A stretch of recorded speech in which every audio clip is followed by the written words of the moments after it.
क्या कर रहा है, sine theta plus cos theta का मान ज्ञात करने के लिए बोल रहा है। तो इसके लिए पहले आप लोग निकाल लीजिए सबका मान। पंडित बद्री प्रसाद हर हर बोल। देखिए इसको ऐसे कर दीजिए, इसको क्या बोलेंगे, साइन थीटा। तो साइन थीटा का मान क्या होता है, P by H. Cos theta क्या होता है, पी बाई एच। और इसको क्या बोलते हैं, टेन थीटा। तो टेन थीटा का मान क्या होता है, जस्ट अपोजिट कीजिएगा इसको। तो साइन का उल्टा कोसेक, कोसेक में क्या हो जाएगा, कोसेक थीटा बराबर एच बाई, इसका भी उल्टा कर देंगे।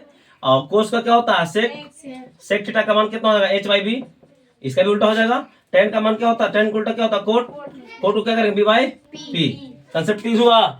अब ध्यान दीजिएगा, अब यहाँ पे कह रहा है टेन थीटा, टेन थीटा बराबर 4/3। यानी हम कह सकते हैं कि 4 जो है आपको टेन, देखिए पी है और बी है। पी है, पी फोर परपेंडिकुलर होता है, बी फोर बेस होता है, और एच फोर हाइपोटेनस होती है, जिसको हिंदी में बोलते हैं बेस को आधार बोलते हैं, परपेंडिकुलर के लंब बोलते हैं, और हाइपोटेनस को कर्ण बोलते हैं। ठीक है, अब ध्यान दीजिएगा, इसमें लंब दिया हुआ है, आधार दिया हुआ है, निकालना को चाहिए बेटा, निकालना को चाहिए बेटा हाइपोटेनस। क्या निकालना है, हाइपोटेनस। इसको निकालने के लिए देखिए यहाँ पे लिख दिए पी बाई बी। अब हाइपोटेनस निकालने के लिए पाइथागोरस थ्योरम प्रमेय का प्रयोग करते हैं। किसका, पाइथागोरस। तो पीटी हम लोग लिख सकते हैं, पीटी। अब इसका फॉर्मूला क्या होता है, एच स्क्वायर बराबर P H square plus B square होता है। अब ध्यान दीजिएगा, पी का मान कितना दिया है, 4, तो 4 का स्क्वायर करेंगे। बी का मान कितना है, 3, तो 3 का स्क्वायर होगा। अब 4 का स्क्वायर कितना होता है, 16, 3 का स्क्वायर कितना होता है, 9। अब एच स्क्वायर यहाँ पे लिखते चलेंगे। ठीक है, आगे ध्यान दीजिएगा, 16 प्लस 9 कितना होता है, 25 यानी 25 होता है। अब ध्यान दीजिएगा, यहाँ पे जब यह 25, यहाँ पे एच स्क्वायर है, बराबर को साइड 25 है, तो स्क्वायर उधर दूसरा साइड RHS से LHS में जाती है, तो रूट में चल जाती है। चाहे RHS से अगर LHS में आती है तो संख्या पर क्या हो जाता है, रूट चल जाता है।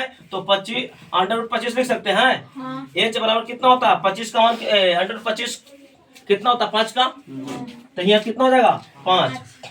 अब आपका क्वेश्चन क्या बोल रहा है, sine theta plus cos theta. तो यहाँ ध्यान दीजिएगा, sine theta plus cos theta. अब ध्यान देना बेटा, पहले लिख दिए हैं, साइन थीटा का मान कितना होता है, T by H, plus cos theta का मान कितना होता है, बी बाई एच। अब ध्यान दीजिएगा, पी का मान कितना दिया हुआ है, 4 है, एच का मान कितना दिया हुआ है, 5, और बी का मान कितना दिया हुआ है, 3, एच का मान कितना दिया हुआ है, 5। अब देखिए इन लोग दोनों का क्या होगा, एलसीएम। 5 5 कैल्सियम कितना होता है बेटा, 5। अब यहाँ पे कितना होगा, 5 का कितना बार पढ़ेंगे, 5 आएगा एक बार में। और जब एक आती है तो ऊपर वाले से क्या होता है, अंश में गुना होता है, यानी हर से इसमें भाग देते हैं, और जो भाग देने के बाद आता है उसमें ऊपर से क्या करते हैं हम लोग, अंश में गुना करते हैं। तो कितना होगा, 4।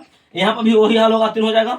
समझ आया, जैसे 5 से 5 में भागा देंगे तो एक बार में कटेगा, एक मरतबे 1 से 3 में गुना करेंगे तो 3 हो गया। अब ध्यान दीजिएगा, 4 जोड़ दीजिए, 4 और 3 7 और 5। आपका बोल रहा था कि sine theta plus cos theta का मान क्या होगा, तो sine theta plus cos theta का मान कितना होगा बेटा, 7/5।